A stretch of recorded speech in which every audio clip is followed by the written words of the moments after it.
இந்த வீடியோவில் ஒரு 4 விஷயத்தை நம்ம நறுக்குன்னு பார்த்துடலாமா?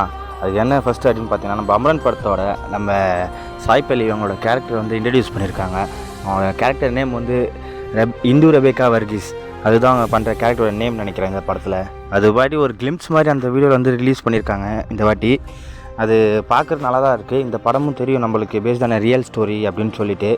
ஸோ அதனால் இந்த படம் எப்படியும் எக்ஸ்பெக்டேஷனை மீறி தான் இருக்குன்னு நினைக்கிறேன். ஏன்னா தீபாவளி ரிலீஸ் வேறு அந்த படம். தீபாவளினாலே ஒரு ஃபெஸ்டிவல் தானே. ஃபெஸ்டிவல் கூட இந்த படம் வரதுனால இன்னும் ஒரு எக்ஸ்ட்ரா ஃபெஸ்டிவலாக தான் இருக்கும்னு நினைக்கிறேன். இந்த படம் நம்ம எக்ஸ்பெக்டேஷனை ஃபுல்ஃபில் பண்ணுதா இல்லை டிசப்பாயின்மெண்ட் தானா அப்படின்றத படம் ரிலீஸ் ஆனதுக்கப்புறம் தான் தெரியும்.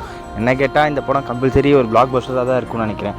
ஏன்னா டேரக்டர் நம்மளுக்கு தெரியும், இதுக்கு முன்னாடி எடுத்த படம் ரங்கூன் நல்லா தான் இருக்கும் அந்த படமும்.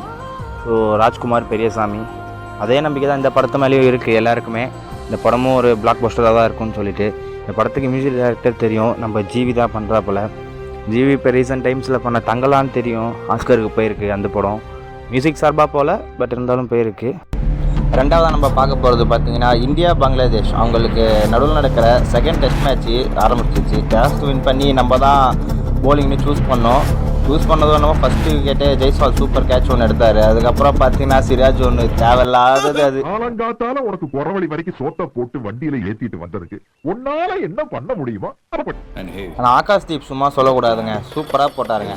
அதுக்கப்புறம் ஒரு எல்பிடபிள்யூ அது எடுக்கவே மாட்டோம்னு நினச்சோம், எடுத்துட்டோம். ஆனால் அதுக்கப்புறம் கேப்டன் ஷாண்டோ பார்த்தீங்கன்னா நல்லா ஆடினார். இவர் ஆடுறதை பார்த்தோன்னே நம்மால் யோசிச்சார், இப்படி ஆட விட்ட வேலைவாது, ஆயுதத்தை எடுத்துட வேண்டியதா அப்படின்ற மாதிரி அந்த கண்ணாயிரத்தை கூப்பிட்டாரு. நம்ம ஆஷனா வந்தோடனே விக்கெட்டு நல்லா ஆடிட்டு இருந்த ஷாண்டோவும் பார்த்தீங்கன்னா ஒரு 31 ரன்னுக்கு அவுட்டு. அதுக்கப்புறம் பார்த்தீங்கன்னா மழை வந்ததுனால அப்படியே ஸ்டாப்லன்ட்டாங்க அந்த பிளேவையே மேட்ச் வந்து.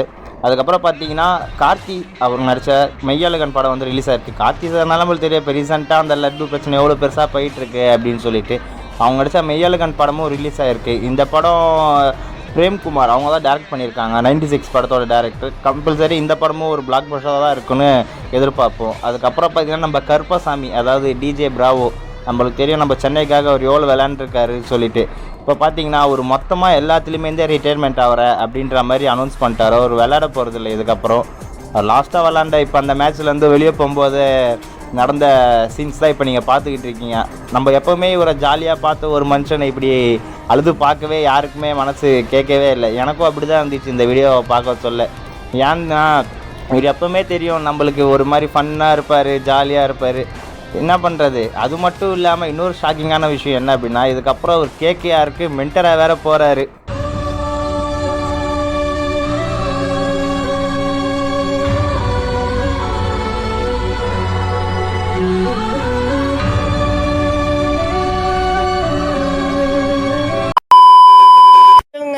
சின்ன சேனலுக்கு எதாக இருந்தாலும் அது கொஞ்சம் ஆதரவு கொடுங்க. உங்கள் பொண்ணான கையை கொண்டு அந்த பெல்லில் தட்டிடுங்க. அவங்களுக்கு சப்ஸ்கிரைபர் 5-10 ஏறுனா அவங்க மனசு சந்தோஷப்படும். அவங்க வீடியோவும் பாருங்கள்.